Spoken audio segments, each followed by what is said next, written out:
Hi, and welcome to part 2 of my garden restoration. After doing the first part of my garden, I experienced major burnout.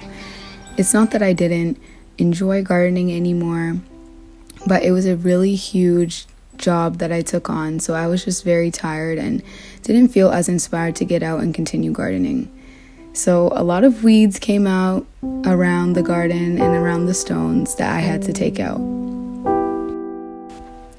Fun fact, I can't remember if I shared this before, but this tree started to randomly grow in our backyard. I actually found out that it's invasive, so it will have to be removed at some point. A family friend let me know that I could use vinegar, salt, and dish soap and spray it on the weeds, and the sun would burn them up. So I tried it out, and it worked.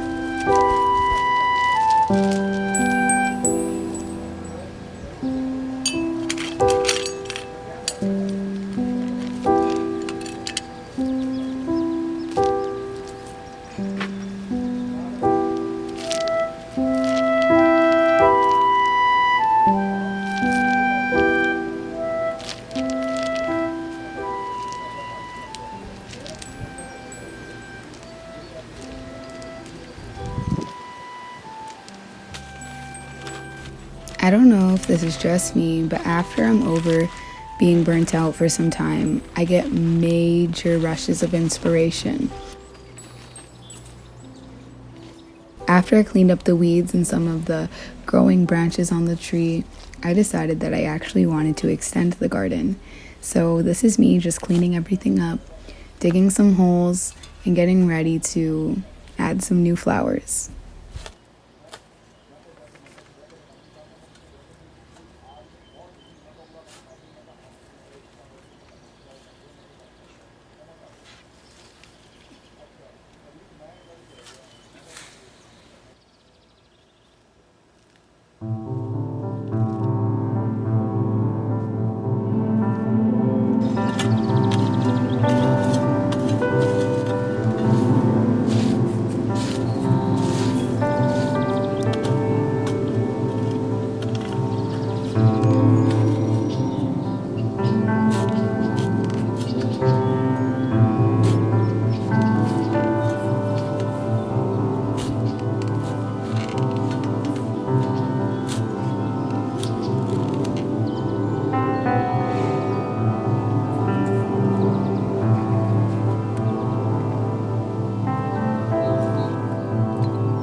For me, the best part of gardening is when you dig that perfect hole and your plant fits perfectly inside.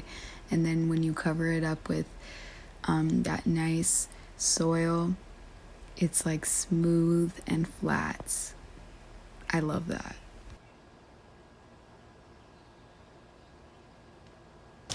By this point, my roses were in full bloom.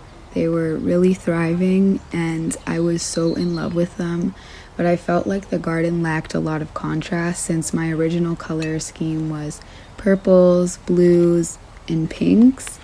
I had some white, but I was lacking the warmer colors, so I felt like I needed to add some stuff in. So here I'm planting some coneflowers and some rudbeckia to really make those purple and pink roses pop.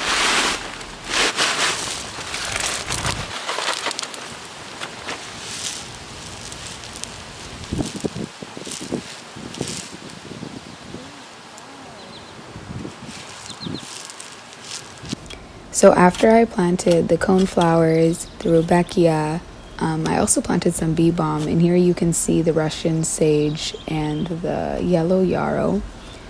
I went to my local garden center and I found these lilies in monkshot on sale, and I just had to grab them. I also got these boxwoods on sales too, so I wanted to include them in the garden as well and give almost like a finishing feel to the garden, like a edge. I wanted something that would be taller than the rest of the flowers, so here I am just putting that in.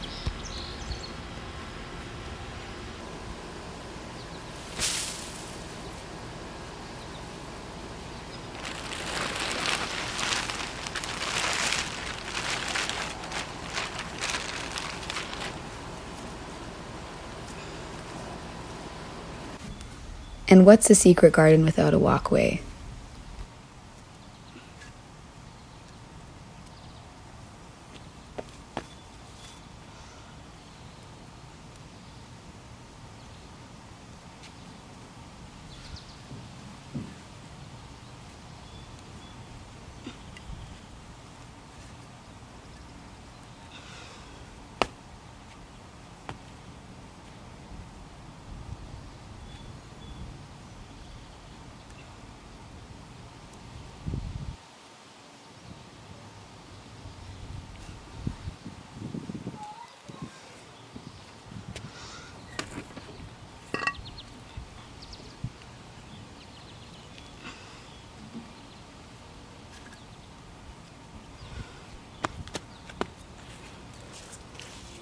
And again, because I felt like my garden was lacking some contrast and that finishing feel, I went ahead and got these bigger black stones to, I guess, cover the edge of the garden, so there would be like a visual signifier, like, okay, this is the end.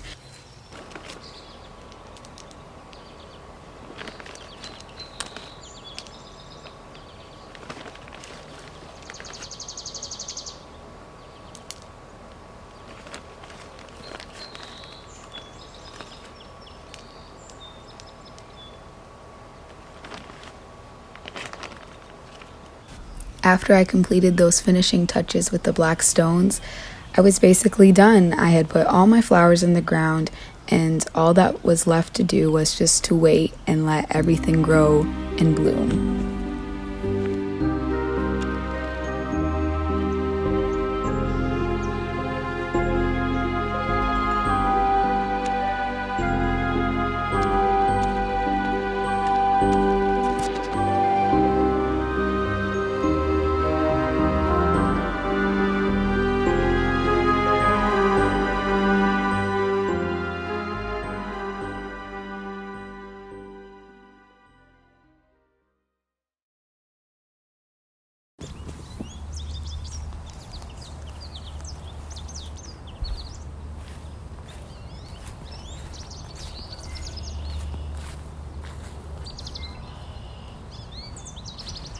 Nature did its work, and now we enjoy.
grow some tomatoes, which I'm so happy about.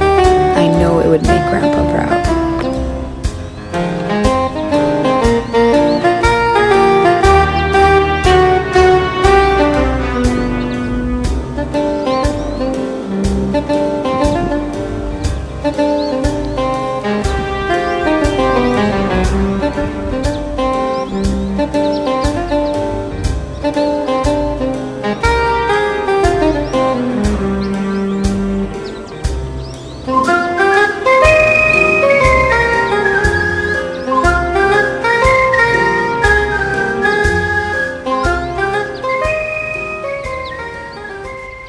So the only thing up until this point that really disappointed me was I planted Cosmos seeds back in late May or early June, and they were growing very, very tall and stocky, but I had yet to see a bloom.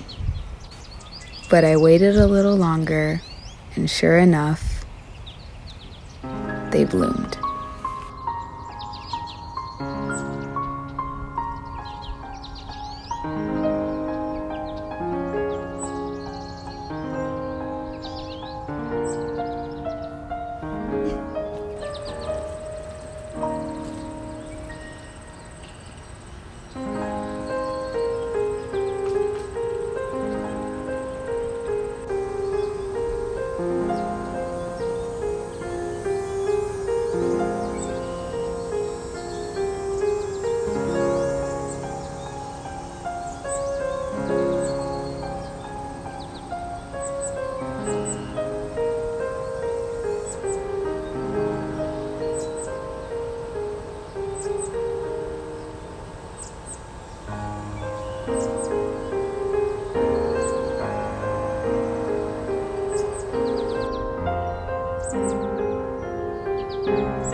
Thank you so much for coming on this journey with me.